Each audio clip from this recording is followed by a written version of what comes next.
Bismillahirrahmanirrahim. Alhamdulillahi rabbil alamin wa bihi nasta'in ala umuri dunya waddin.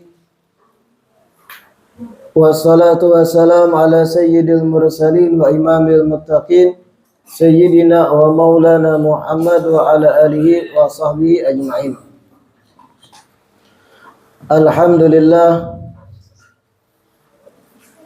segala puji semata dan senantiasa terhatur kehadirat Allah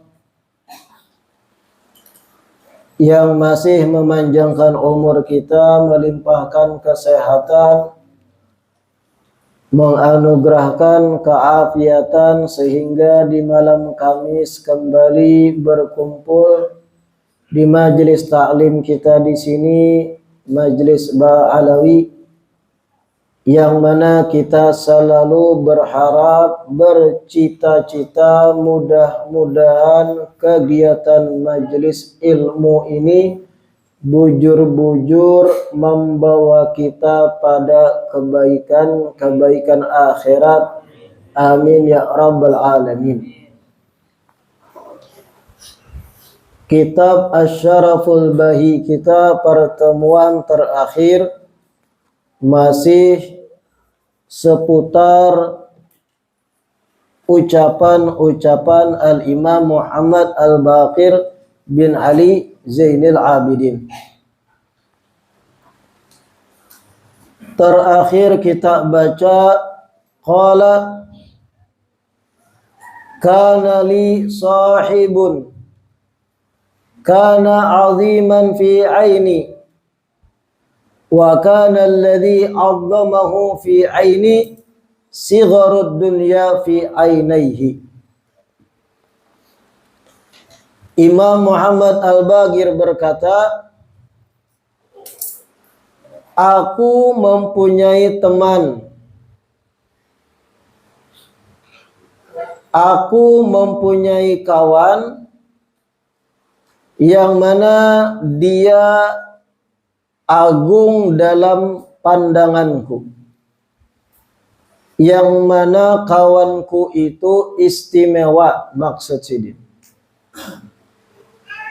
besar di mata Imam Muhammad Al-Baqir. Wa kana alladhi 'azzamahu fi aini sigharud dunya fi ainaihi. Dan yang membuat kawanku itu istimewa di mataku karena cara ia memandang pada dunia, dunia kecil sepele di matanya.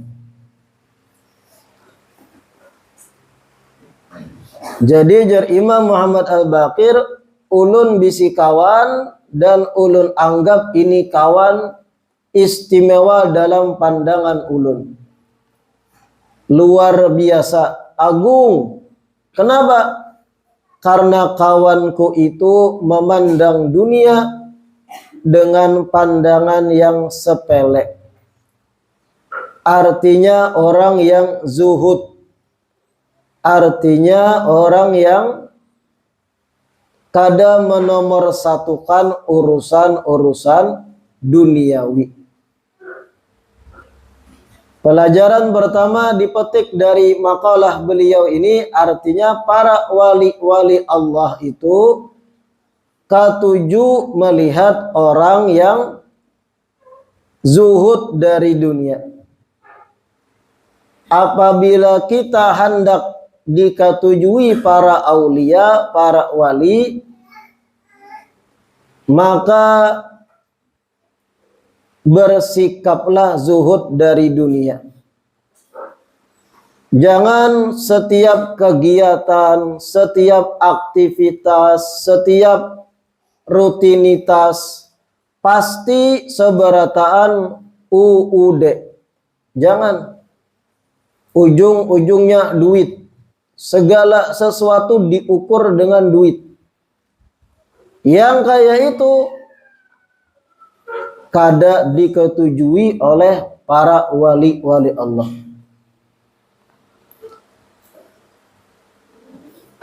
Kemudian pertemuan terakhir kita sedikit membaca riwayat hadits Nabi yang diriwayatkan, ujar Nabi, man asbaha aminan fi sirbihi mu'afan fi jismihi indahu qutu yaumihi faka'annahu hizat lahu ad-dunya bihadafiriha. Ujar Nabi, barang siapa yang di pagi hari dalam keadaan aman, damai, tentram, mu'afan fi jismihi, dan awaknya sehat, indahu qutu yaumihi, inya berisi makanan untuk dimakan di siang hari tersebut, faka'annahu hizat lahu ad-dunya bihadafiriha, maka orang yang demikian, jar Nabi, seakan-akan dunia dan isinya dan sisi-sisinya mendatangi inya sabukuan. Pahamlah ya? Rasulullah menggambarkan pada kita sesimpel mungkin arti bahagia. Man asbaha aminan fi sirbihi ay fi nafsihi. Pertama, ajar Nabi, di pagi hari inya bangun dalam keadaan damai, aman. Artinya tempat tinggalnya itu bukan negeri konflik, bukan medan perang. Bangun pagi hari kada takutan dengan ledakan bom, peluru, kasana kemari, teriakan, tangisan orang yang kena bom. Tapi inya pagi hari bangun damai, aman, kada ada mengkhawatirkan hal-hal tadi. Kayak kita beratahan ini kan damai bangun pagi. Bangun subuh adalah pian ketika bangun langsung khawatir kalau pina ada bom meledak. Kalau pina ada peluru nyasar AK-47, atau ada kuciakan, tangisan, kekanakan yang kehilangan orang tua karena orang tuanya ditembak mati, atau teriakan wanita-wanita kehilangan suami, adalah kayak itu. Tapi bangun di waktu subuh damai kita. Yang mau olah kopi, yang mau olah teh, damai, tentram. Bayangkan kalau kita berada di negeri konflik, jerulun. Di negeri-negeri Arab sana yang ditindas, yang dirusak, dihancur. Jangankan bangun guring pagi, malamnya aja kada terguring. Karena kecaman, rasa ketakutan, histeris dengan keadaan sekitar. Listrik mati, banyu kada jalan, makanan, pangan kada ada. Kalau kita damai, bangun pagi hari damai. Hendak tulah kelanggar ke masjid, sholat, damai, kada ada nang mahaur, kada ada nang membacok, menembak di jalan. Man asbaha aminan fi sirbihi, barang siapa di pagi hari inya dalam keadaan damai kayak itu. Mu'afan fi jismihi, yang kedua awaknya sehat, kada ada nang garing anggota tubuhnya. Wa indahu qutu yaumihi, dan inya berisi ongkos gesan makan di hari itu aja. Ibarat damai bangun, awak sehat, berisi duit tikas 30.000. Kawan nungkar nasi kuning pagi hari, siang nasi padang.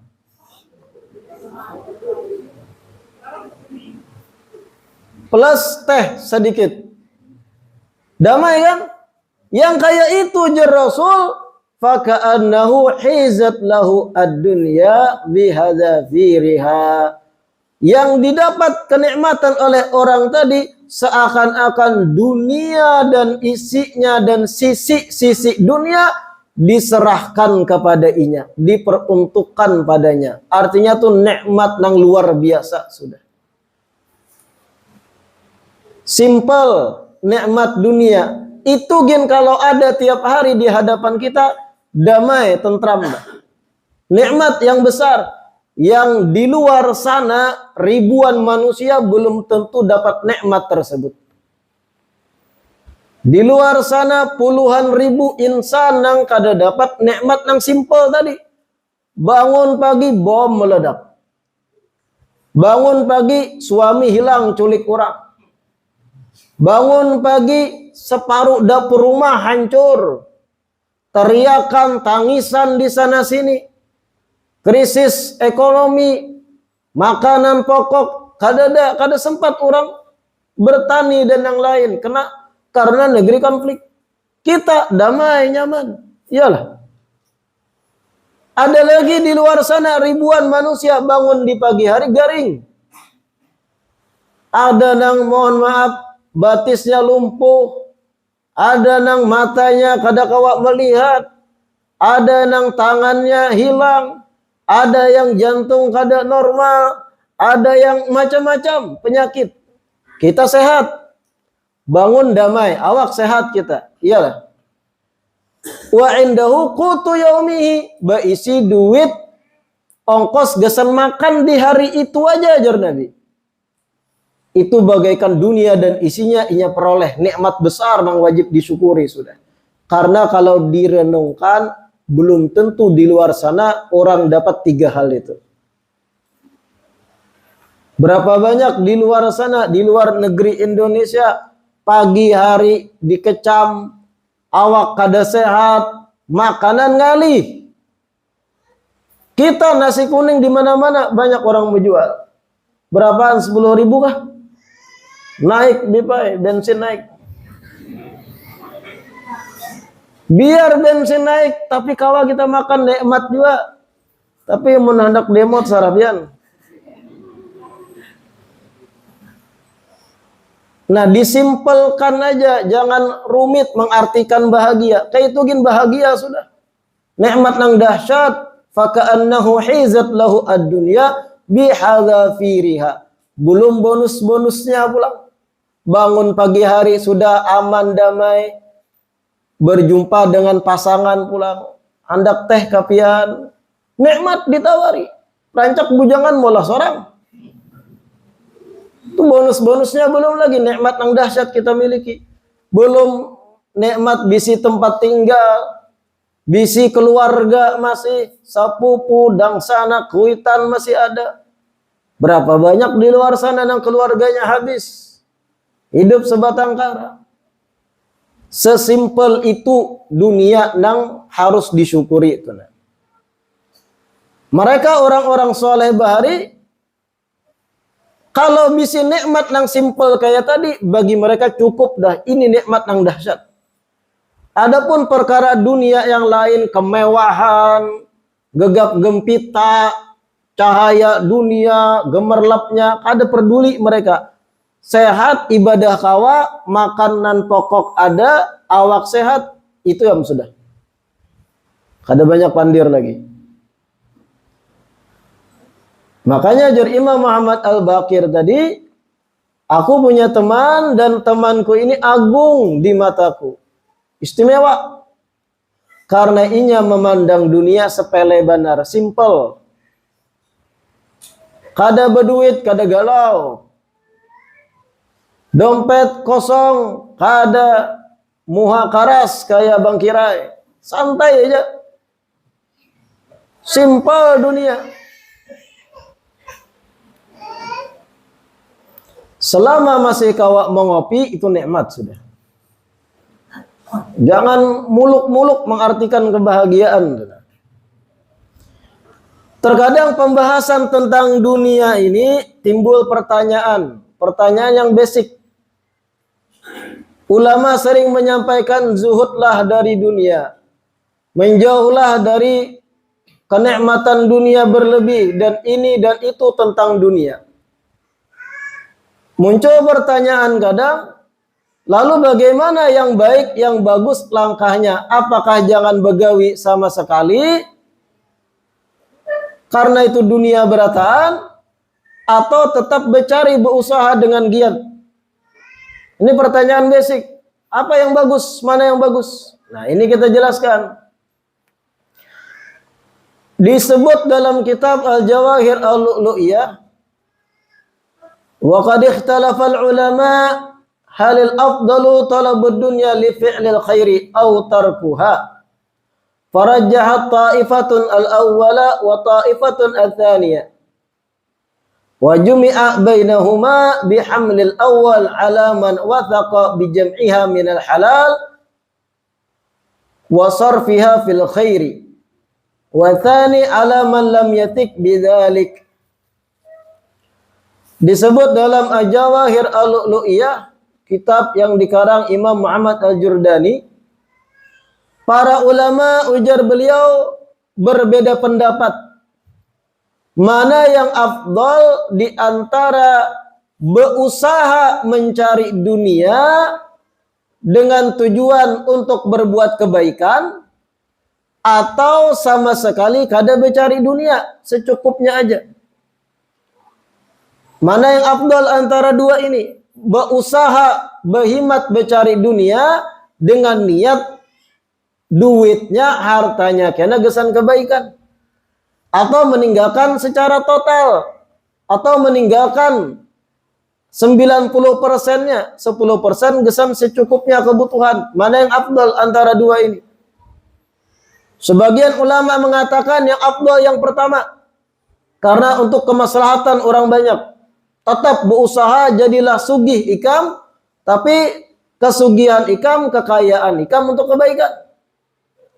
Sebagian ulama lagi yang kedua lebih afdal. Apa? Jangan berkecimpung berhimat mencari dunia, kalau pina bahaya. Lalu ujar Imam Muhammad Al-Jurdani, di antara dua pendapat ini ditarik kesimpulan, mencari berhimat akan dunia itu bisa jadi afdal dari sebutingnya apabila inya yakin usahanya dalam mencari itu prosesnya halal. Mencari berhimat tentang dunia bisa jadi afdal apabila inya yakin, seyakinnya usaha yang ia jalankan memang halal, dan ia yakin kalau sudah sugih, kesugihannya untuk kebaikan. Amunnya prinsipnya kuat, mentalnya baja, kada bakal guyang kalau sudah sugih, tetap istiqamah dalam kebaikan, afdal baginya untuk sugih. Tetap mencari, jangan kada. Giati lagi berusaha yang halal. Syaratnya pertama, ikam yakin usaha ikam halal. Ikam yakin perdagangan ikam atau apa yang dijual di toko atau muamalah yang ikam gawi dalam bisnis halal, yakin. Dan ikam yakin yang kedua bahwa ikam apabila sugih kada berubah, tetap akan banyak berbuat baik, membantu nang kada mampu. Maka lanjutkan, afdal bagimu bercari, berusaha, berhimat. Tapi yang wajib jangan ditinggal. Adapun seseorang yang masih belum yakin, ragu-ragu gawiannya ini, usahanya ini halalkah atau syubhatkah, abu-abu, dipertanyakan status halalnya, yang kayak itu jar ulama baik paraya, secukupnya aja kalau usah berhimat ya. Atau inya ragu pada dirinya, amun aku sugi tahan mental kada. Kalau pina imbah sugi terlena, lupa diri, kada tahu lagi dengan kebaikan-kebaikan. Kalau sudah sugi kena timbul, kada pinandu lagi lawan kawanan yang tadinya diniatkan untuk dibantui, baik paraya ikam sugi. Afdal bagimu bercari secukupnya aja. Sana menurih aja sana. Secukupnya aja. Nah itu pahamlah pian. Kalau pian yakin apabila usaha itu halal dan yakin kada beguyang prinsip di hati itu bahwasanya kalau pian sugih suatu saat dimudahkan rezeki oleh Allah Ta'ala, tetap istiqomah berbuat baik, lanjutkan, afdal bagimu sugih. Karena orang Islam, kita agama Islam perlu adanya orang-orang sugih di antara kita, tapi yang bertakwa. Karena kalau orang Islam berataan zuhud, kadada yang jadi dokter, kadada yang jadi pejabat, kadang-kadang punya profesi-profesi yang itu sifatnya dibutuhkan umumnya orang. Seberataan ahli ibadah di masjid dilanggar aja. Seberataan betapihan lakiannya. Kadang-kadang yang jadi dokter. Akhirnya yang jadi dokter siapa? Kadang-kadang yang jadi pejabatnya. Akhirnya siapa yang duduk di kursi-kursi jabatan? Kadang-kadang yang terjun ke Dewan Perwakilan Rakyat. Akhirnya siapa yang duduknya? Artinya ada memang orang-orang yang harus jadi sugih di antara Islam. Supaya Islam itu yaiz, tetap mulia. Kada dijajak oleh orang-orang yang beda pemahaman, beda akidah, beda keyakinan lawan kita. Makanya disebut sahabat-sahabat Nabi itu terbagi dua. Wan qasama as-sahabatu ridwanullah ta'ala alaihim kismaini. Kisman wa huwal akthar tarku tahsiliha wa ishtaghala bil ilmi wal ibadati. Wa qisman hassalaha wa kana khazinan lillahi ta'ala fiha ka Uthman bin Affan wa Abdurrahman bin Auf radhiyallahu ta'ala anhuma. Disebut dalam Al-Jawahir Al-Lu'lu'iyah lagi, sahabat Nabi itu kalau kita pelajari terbagi dua pada umumnya. Yang paling banyak dari sahabat memilih hidup dalam kesempitan. Mereka tinggalkan urusan dunia dan sibuk dalam belajar ilmu agama lawan Nabi dan sibuk dalam beribadah. Kebanyakan sahabat kayak itu. Tapi ada juga ibarat itu 1/3 atau 1/5 sahabat dari seberataan. Mereka menyengajakan terjun dalam dunia bisnis. Memperkaya kekayaan diri. Wa kana khazinan lillahi ta'ala. Sehingga mereka menjadi tempat Allah menitipkan harta umat Islam. Seperti apa? Seperti Sayyidina Uthman bin Affan, Sayyidina Abi Bakar As-Siddiq, dan Abdurrahman bin Auf, dan beberapa sahabat lain. Sugih, kaya raya. Sayyidina Uthman bin Affan dalam beberapa peperangan menyumbangkan banyak harta untuk perang Islam. Ribuan dinar dikeluarkan. Toko dijuali. Artinya sugih beliau. Sebagai apa? Sebagai bentuk kemuliaan Islam kada dipandang hina oleh yang mereka berbeda akidah dan keyakinan. Kadang-kadang dibayangkan kalau umat Islam berataan tuh batapihan, bokopiahan, kadang-kadang terjun ke dunia yang harus ada duduk di situ orang Islam. Habis kita jajak orang, bunguli orang. Memang ada yang harus terjun ke dunia itu. Tapi syaratnya ingat tadi. Yakin atas usaha itu memang halal. Yang kedua, yakin prinsipnya apabila sugih, istiqomah kada berubah, ini akan membantu banyak kebaikan. Amun ikam ragu masih kayak itu, tinggalkan. Seadanya aja bercari. Dan pian dalam hal ini harus matang-matang berpikir. Jangan langsung cepat gegabah memutuskan, aku hendak hidup sederhana aja. Padahal inya punya kemahiran. Inya punya bakat dalam pekerjaan tertentu. Ada sertifikatnya bahkan untuk profesi tertentu. Lulus di fakultas tertentu untuk bidang A atau bidang B. Tapi inya kemudian masuk was-was dalam dirinya, lalu memilih aku manurih aja gitu. Pikir matang-matang dulu. Kalau seandainya pian tetap meneruskan usaha yang halal, begawi profesi yang halal itu, dan pian berduit, duit pian manfaat untuk kakawanan yang kada mampu, manfaat untuk pesantren, manfaat untuk masjid, langgar, fuqara, masakin, maka tadi adalah bisikan setan menyuruh pian untuk menurih. Karena setan hendak merusak supaya yang tadi itu terbengkalai berataan. Pian memilih hidup sederhana, sedangkan pian punya bakat untuk usaha halal contohnya. Teruskan usaha tadi. Kira-kira paham lah? Paham ya kalau? La ilaha illallah. Nah ini sedikit penjelasan tentang dunia tadi. Pada intinya simpel aja mengartikan tentang bahagia di dunia. Pagi damai, awak sehat, nasi kuning di hadapan. Sudah, itu nikmat yang dahsyat. Kadu samuluk-muluk mengartikan bahagia.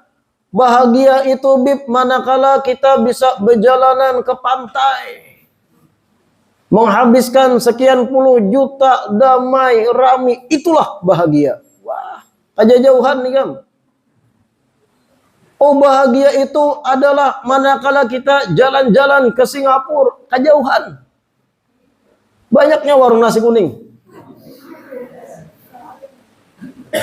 Bahagia itu manakala bib ketika senja kita menghirup kopi hangat sambil membuat instastory. Itu bukan kanakan. Awak sehat, pagi damai kada dalam ketakutan, kecemasan, pagi damai, awak sehat kada garing, di hadapan ada makanan halal yang siap disantap untuk hari itu gin. Itu nikmat yang dahsyat, ujar Nabi. Wajib disyukuri. Aduh muluk-muluk kejauhan berpikir mengartikan bahagia. Handak A, handak B, handak C.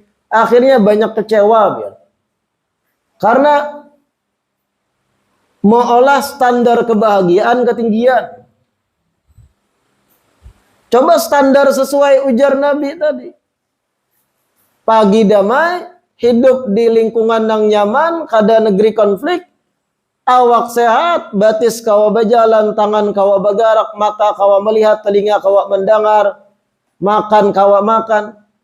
Ada berisi makanan pula untuk di hari itu. Itu nikmat yang dahsyat sudah. Aduh samuluk-muluk.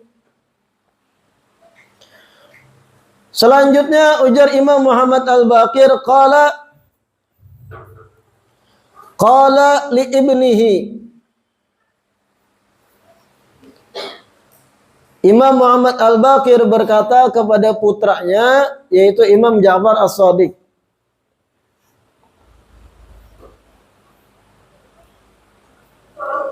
Berkata Imam Muhammad Al-Baqir li ibnihi pada putranya, ya bunayya, wahai anakku,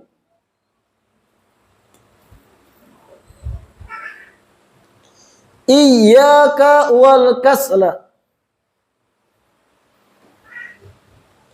Iyyaka wal kasla. Hati-hatilah olehmu dari sifat malas.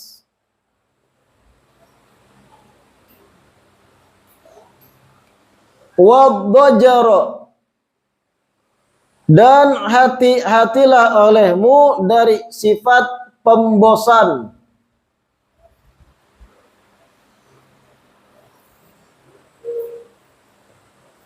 Fa'innahuma, karena malas dan cepat bosan itu miftahul kulli syarr. Fa'innahuma miftahu kulli syarr. Karena keduanya itu kunci dari semua keburukan. Sifat malas dan pembosan itu kunci dari semua kejelekan, keburukan. Fa innaka idza kasalta, sesungguhnya jika engkau malas,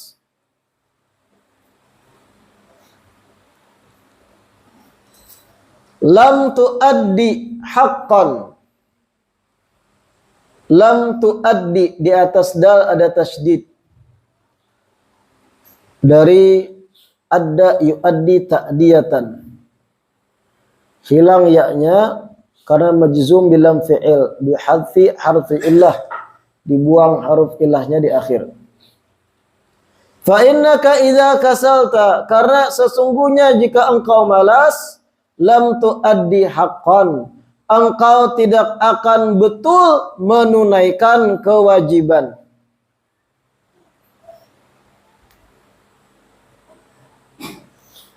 engkau tidak akan betul dalam menunaikan kewajiban.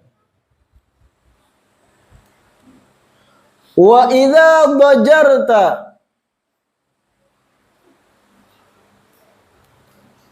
dan apabila engkau bersifat pembosan, lakas bosan, lam tasbir ala haq, maka engkau tidak akan sabar mengerjakan kewajiban.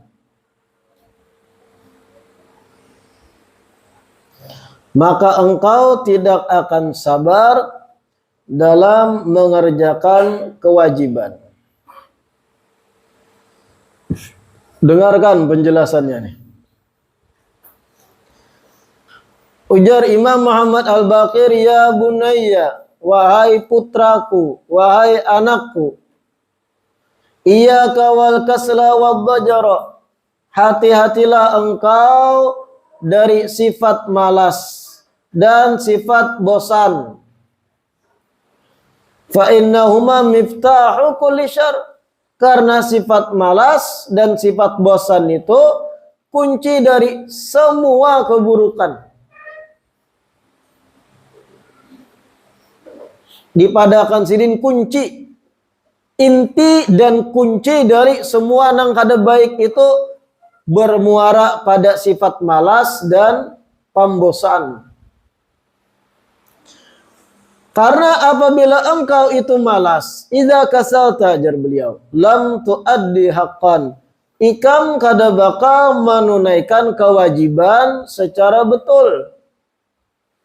Malas, sembahyang 5 waktu, pamai pada wajib, fardu rukun Islam, tiang agama, tapi nangaran diri ini sudah berisi sifat malas, baudu koler, kapala model baal teko lawan bantau, ngalih mengangkat model berikit bantal di kepala. Malas tadi, sifat malas. Lam tuaddi haqqan, ikam yang wajib-wajib kada bakal bisa menunaikan kalau memelihara sifat malas. Bujur, sifat malas itu natural, tapi kawa dihilangkan, lawan. Pangoler tuh sifat umum manusia. Pangoler, tapi kawa dilawan.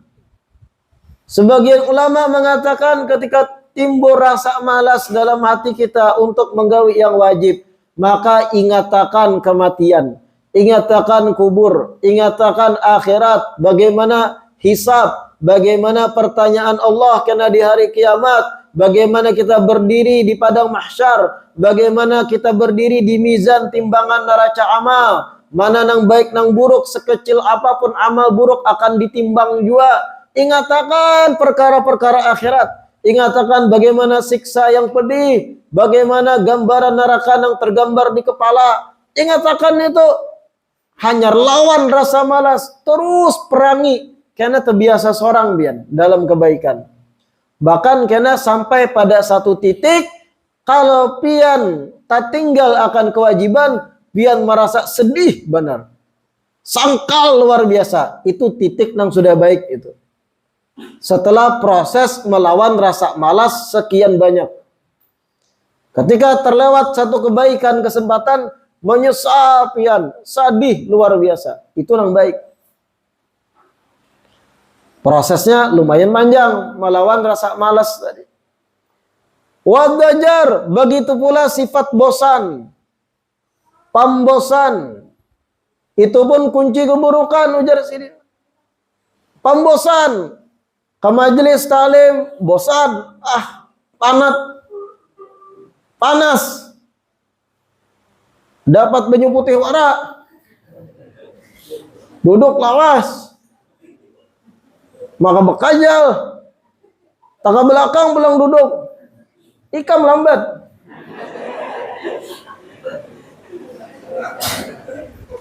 Bosan, macam-macam sugesti masuk, alasan A supaya meninggalkan apa nang baik, apa nang bagus. Pembosan. Babaya rintik sedikit, hilang, berikit kepala di bantal. Libur majelis nih, ada libur. Ad-dajar, pembosan. Apabila ikam pembosan, ujar Sidin, lam tasbir ala haq. Ikam kada bakal sabar dalam menggawi akan kewajiban, kebenaran. Baca rotib itu baik, kebenaran, bagus. Fawaid, fadilatnya banyak, rezeki berluas, dijauhkan dari musibah. Pertamanya semangat baca rotib, nyaring, beumbai dengan jamaah lain. Pertemuan kedua lumayan. Pertemuan ketiga hinip. Keempat duduk para. Mulai belajar dah, ini bosan ngarannya. Lawan. Kalau muncul sifat pembosan, ujar Imam Muhammad Al-Baqir, ikam kada bakal panyabar dalam menjalankan yang bujur. Miftah kulli syarr, kunci dari keburukan sifat pembosan itu. Bahaya. Lawan bini bosan, berganti kena.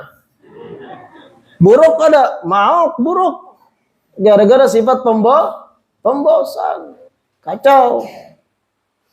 Disuruh akan nutup aurat, sekali dua menutupai, yang ketiga keempat koler, panas, ini itu, tanggung seorang resikonya.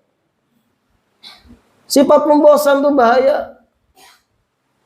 Kewajiban sholat 5 waktu, bosan dah menggawi, kayak itu aja sholat nih, sakit pinggangku, waduh bahaya gitu. Bahaya, mustahzi bisyariah. Lalu ujung-ujungnya meremehkan syariat. Kacau, naudzubillah, bisa jatuh pada riddah atau murtad. Intinya jangan malas, jangan pembosan. Malas dan bosan kunci dari semua keburukan. Kalau pian malas, kada bakal bujur sempurna menggawi kebaikan. Kada bakal bujur sempurna menggawi kewajiban. Kalau pian pembosan kepada yang wajib, maka ikam kada bakal sabar dalam mengerjakan hal-hal yang wajib. Lawan rasa pembosan tadi. Bagaimana melawan? Sugestikan pada diri kita di dunia kada salawasan. Kita di dunia paling lawas umur sampai 65-an tahun. 65 tahun itu berarti 65 kali hari raya Idul Fitri. 65 kali hari raya Idul Adha. Amun sampai 65 juga. Anggap umur kita paling mentok 60 tahun. 60 tahun berapa kali ganti presiden itu? Kalau dihitungi jari, artinya kada lawas. Berapa kali piala dunia gitu? Hanya beberapa negara kalau dihitung jari yang jadi juara. Artinya kada lawas. Ingatakan itu. Hilang sifat bosan insyaAllah. Lalu ingatakan setelah meninggal roh dicabut. Roh berpisah jasad. Di situ kada ada lagi batasan-batasan waktu. Salawasan di akhirat. Neraka atau surga pilihannya. Dan ini kada ada batasan waktu lagi. Salalawasan. Tapi kuncinya surga atau neraka di waktu yang singkat di dunia. Sugestiakan terus pada diri itu. Ingatakan terus. Kalau perlu olah kata-kata, jadikan wallpaper di HP. Jadi melihat hidup tidak selamanya di dunia. Selama nasi kuning ada nikmat. Jangan muluk-muluk mengartikan kebahagiaan. Manis itu. Ingat terus pepadahan itu. Lalu nyaman menggawi yang wajib ini. Kada pembosan, kada malas. Selanjutnya ujar Imam Muhammad Al-Baqir. Qala idza ahbabta baqa'an ni'ami. Idza ahbabta baqa'an ni'ami. fal tukthiril hamda wa syukra alaiha. Idza ahbabta, apabila engkau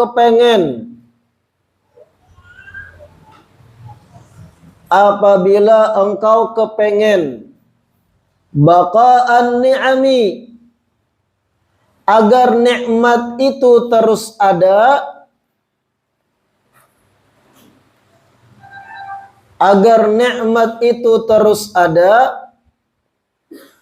fal tukthiril hamda, maka perbanyaklah mengucap alhamdulillah,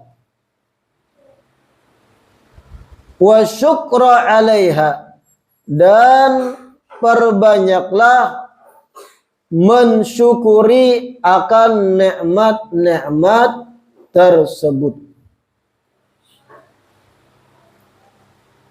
Wa idzas tabta'ta,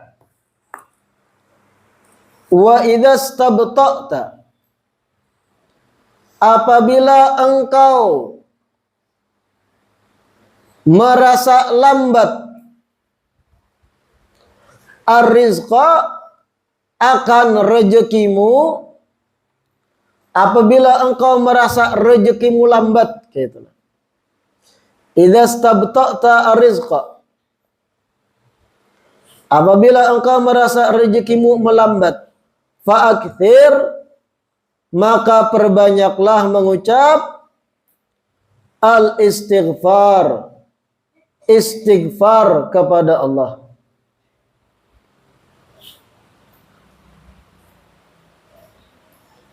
Wa idza ahzanaka amrun,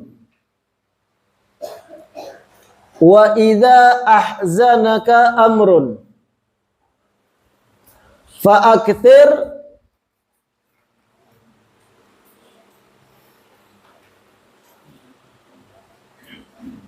min la haula wa la quwwata illa billah. Wa idza ahzanaka amrun, apabila ada perkara yang membuatmu sedih,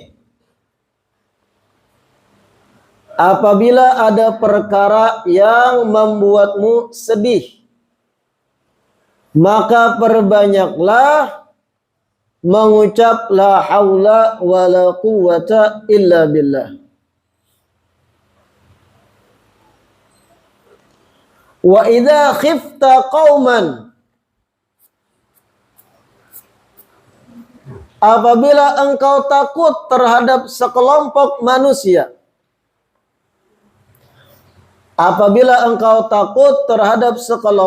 manusia, faqul, maka bacalah hasbunallahu wa ni'mal wakil. Hasbunallahu wa ni'mal wakil. Insyaallah dijelaskan seberataan ini di pertemuan selanjutnya. Mudah-mudahan Allah istiqamahkan kita duduk di majelis ilmu, terus diberi semangat duduk belajar di majelis ta'lim, menghilangkan kebodohan pada diri, diisi dengan cahaya ilmu. Amin ya rabbal alamin.